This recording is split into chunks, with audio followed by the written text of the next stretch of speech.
My beliefs about intuition are that it's universal.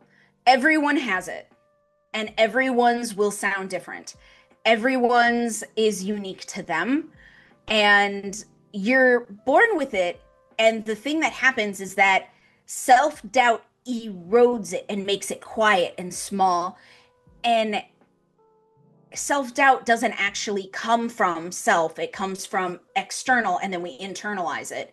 And a belief that I have about intuition is that one of the biggest things that we can do with combating self doubt, which is one of the biggest blockers of intuition, is finding out where it originated from.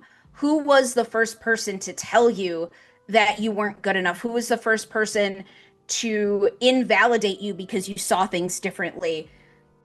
And it's really using those experiences to get to the heart of the situation with your intuition to be able to allow it to thrive, because once you heal from those things, you will feel safe and your intuition will get louder and it'll be fabulous.